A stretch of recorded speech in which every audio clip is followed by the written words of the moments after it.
we got some heat in the huddle. I love this. This is the smart, savvy play. First of all, you probably deserve a technical there. You get 6 timeouts. You want to use a timeout? Call a timeout, Frank Vogel. Don't come, oh, what's he doing? What's Jay Crowder doing on the court? What are you doing calling a fake timeout? Stop whining. Smart play from Jay Crowder. He's 100% allowed to be there. The fact that you guys are making a fake timeout and then complaining about it is infuriating. Go sit back on the bench. And by the way, just as an added drive-by shot, those gray pullovers look terrible. They look I was going to say the same thing. I don't They like look those. terrible. Wow. Phil right, Handy the did Kings something score. to you. Oh, it was all good just 72 hours ago. Jimmy Butler's guaranteeing wins, telling LeBron he's in trouble. Tyler Herro's snarling. And then game 4 started. Tyler Herro, listen, first of all, that might be the most embarrassing flop this side of Marcus Smart we've seen in the bubble. Second of all, take that snarl and put it in your pocket until you can grow facial hair. You've had a nice story, a nice season, and very good restart. But this was embarrassing when you did it, and you knew that was coming. A little reminder about whether or not you should be preemptively snarling in an NBA Finals in Game 3, Jenna. Look at that flop. All right, well, Nick, So speaking of embarrassing, listen, LeBron James had another great game last night. We just saw it. It was a pretty good game. That's not surprising. What is surprising, what's leaving us scratching our heads this morning, is LeBron James' perplexing sleep schedule. Take a listen to this. For me, I mean, at this point in the season, I don't care about rest. I really don't. I don't care about sleep. When I woke up from my nap. What's so funny? Oh, you're so focused, LeBron. You're so dialed in that when you woke up from your nap to tell us that you don't sleep, you forgot that you had woken up from your nap to tell us that. Well, LeBron, Nick, hold on. There are kids across this country, hold on, Nick, that emulate you, buddy, that think you are the man and they want to be just like you. What are we doing? So are we sleeping or are we not sleeping? To nap or not to nap? LeBron answered the question with a tweet just this morning to let all the kids know what he can't sleep. There's no sleep. He can't sleep because he's napping all day. Well, pick one, LeBron. A man of contradiction. LeBron has now become an even heavier favorite. He's listed at -800. Anthony Davis still listed second with +600 odds to take home the Bill Russell Finals MVP award. Twan, what would LeBron's 4th NBA Finals MVP mean for his legacy?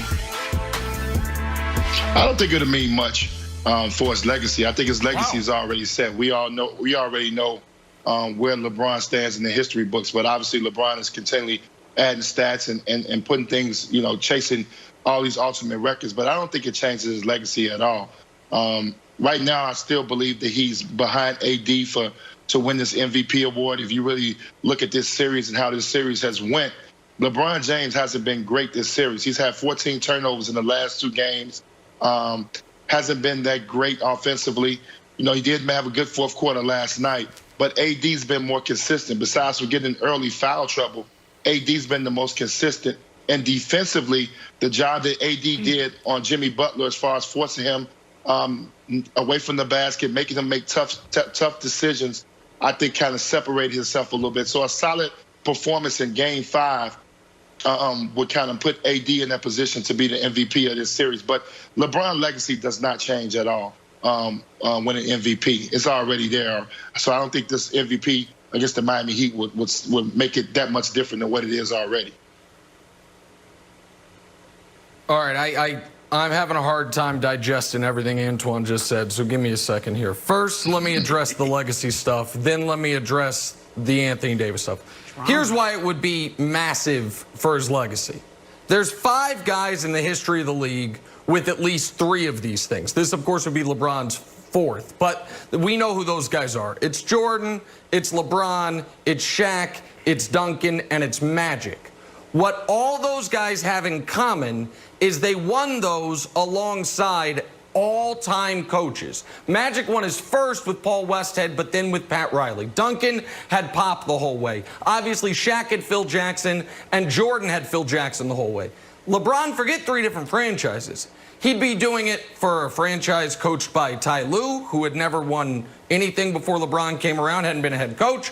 For Spoelstra, who hadn't won anything before LeBron came around, and now for Frank Vogel, who hadn't won anything until LeBron came around. So it would put him not just 3 different franchises, but doing it with that many different teammates, and more importantly, without the iconic coach, even though Spoelstra has turned out to be a great coach, would be really impressive. But this idea that right now it's close, Antoine, all the credit in the world for the job Anthony Davis did defensively on Jimmy Butler last night. I led the show talking about it. But LeBron James is averaging more points. He's also averaging more rebounds than Anthony Davis. And he's obviously averaging far more assists. And he's doing it on 54% shooting.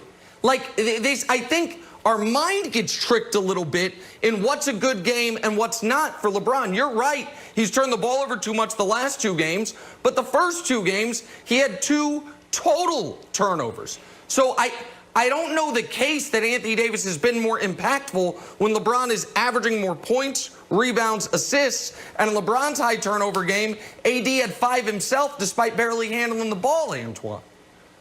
See, that's the problem right there, Nick. You're going off stats, and everything is always about numbers. I'm giving you a point-blank eye test on what I'm saying. And if you look at Anthony Davis' game 2, in that 3rd quarter was something amazing when he went, I think, 8 for 8 or 7 for 8. And putting that game out of reach in game 2, you got to look at the high points. And then you look at game 3, Anthony Davis gets in foul trouble, and they lose. LeBron had a chance to take that over, but instead LeBron turns it over 4 times in the 4th quarter. He has 8 turnovers for the game. And last night, who makes the dagger, who makes the big shot to put the game away? Anthony Davis. You got to get credit where credit's due. LeBron's always had numbers. You can even take it back to when Andre Iguodala won the MVP. His numbers were horrible. But the eye test and the big plays, Andre Iguodala was the best player in that series because he made big shots, big plays that we were not expecting, and he guarded LeBron James that series. And LeBron had monster finals. This is you look at LeBron's finals, Nick, you know that. And LeBron's been to the finals 10 times. This is probably his worst finals. Come on, he hasn't been this dominant guy that's just dominate the Heat. I don't go with numbers. I'm talking about eye test. Jimmy Butler has guarded him good as anybody. Jimmy Butler has guarded him by himself gooder than anybody we've ever seen. Twan, I'm with you when you're right. Twan, I'm with you when you're right, man. This is insane. Hey, I'm with you on this one that LeBron James' legacy is already intact. It is what it is. But, man, I think you're wrong here. AD blew the bag. He is no longer, he's not even in the running for MVP, finals MVP. You can't be finals MVP with a 15-point outing, a 22-point outing. I mean, I'm going to tell you what went through my mind. When you talk about the eye test, let me tell you what went through my mind last night. 15 points a game. That's fine. But that's fine. But let's talk about AD. Because they gave it to the wrong guy. AD last night. Hold on 1 second. They should have given it to the guy who averaged 36, 13, and 9. Hold on 1 second, Brandon. Sorry. Hold on 1 second. Let me tell you what went through my mind last night when AD hit that big shot that you're talking about. I'm like, who is this guy? He was nowhere to be found in the 2nd quarter, 3rd quarter. He hits one big shot and he starts pounding on his chest like I'm the man. Come on, where was that tenacity? Where was that intensity? Where was that shot-making ability throughout the entire game? Come on, man. To me, that was all for the cameras. I don't believe in that. That was LeBron James' game last night. LeBron James figured it out for his team. He carried his team. Now, I will say this. As a player, and we're talking about LeBron's legacy, in 2014, I shifted my goals. For me, it was, okay, personal and then team goals. Every year I said from a personal standpoint, I want 100 catches. I'll be okay with 100 catches, 1,500 yards, 15 touchdowns. But every year I really wanted to lead the receiving category, the receivers in all categories. But from a team perspective, I thought about, wow, how amazing would it be to go to a Super Bowl? It's extremely hard to go to any type of championship. As you know, you're a champion. And I said, you know what? Let me add another personal goal for myself. And I said, I want to be MVP of the Super Bowl. I want that Santonio Holmes moment where I catch the game-winning touchdown. I visualize this. I said, the way I want us to win it, the way I want to be MVP is I want to have that Santonio Holmes moment where he catches the ball in the back of the end zone on the right side, and then I'm MVP. Because that's when you solidify your legacy, when you do it on the biggest stage. This guy is on his way to do it 4 times, Tone. Okay. I'm going to tread very carefully, because when we talk about LeBron James, it's a little bit nuts. If you ever like going for a hike in the woods and you stumble upon some baby bears, you're like, oh, that's nice. And you're like, uh-oh, there's a very good chance I'm going to be eviscerated here.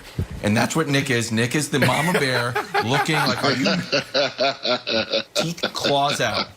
Let me see. I'm treading carefully here. I'm going to ask for a full screen of the stats on Lakers wins. And here we go. I don't care about the loss. In fact, be careful. I think since Anthony Davis had a bad game and they lost, it actually bolsters his MVP case. He's got more points, and yes, LeBron has more rebounds, sure. He's got a higher field goal percentage, shooting better from 3, and obviously he's been more impactful on defense. And just in total, this is not even in wins. I know you're like,